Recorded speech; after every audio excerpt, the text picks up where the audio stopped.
ବନ୍ଧୁଗଣ ନମସ୍କାର, ଜୟ ଜଗନ୍ନାଥ। ମୁଁ ହେଉଛି ଓଡ଼ିଶାର ବାସୀ। ମୋ ନାମ ହେଉଛି ସନ୍ଧ୍ୟା ପରମାଣି। ପ୍ଲିଜ୍ ମୋ ଚ୍ୟାନେଲକୁ ସବସ୍କ୍ରାଇବ୍ କରନ୍ତୁ।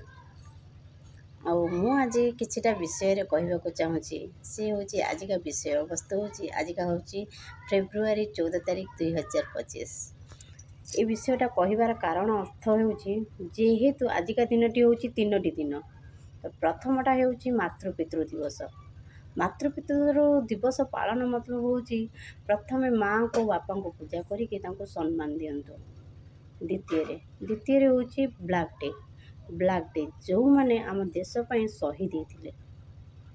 ଶହୀଦ ସେଦିନ ବହୁତ ବଡ଼ ବିକଳ ଘଟି ଯାଇଥିଲା, ଯେହେତୁ ଆମ ଦେଶର ଯବାନମାନେ ମୃତ୍ୟୁ ଘଟିଥିଲା।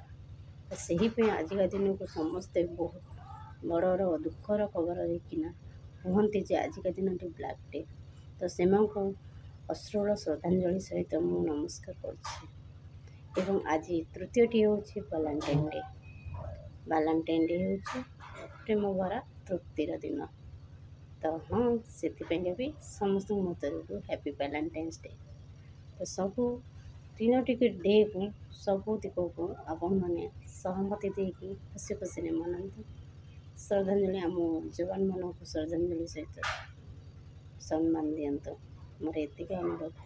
ପ୍ଲିଜ୍ ମୋ ଚ୍ୟାନେଲକୁ ସବସ୍କ୍ରାଇବ୍, ଲାଇକ୍, କମେଣ୍ଟ ସହିତ ସେୟାର କରନ୍ତୁ। ମୁଁ ଏତିକି କରିବା ଦ୍ୱାରା ମୁଁ ଅନୁରୋଧ କରୁଛି ମୋ ଚ୍ୟାନେଲ ସବସ୍କ୍ରାଇବ୍ କରିଯାଆନ୍ତୁ। ମୁଁ ଆଗକୁ ଆଉ କିଛି ବି କହିପାରେ, ଅଧିକ କରିବି ପାରେ।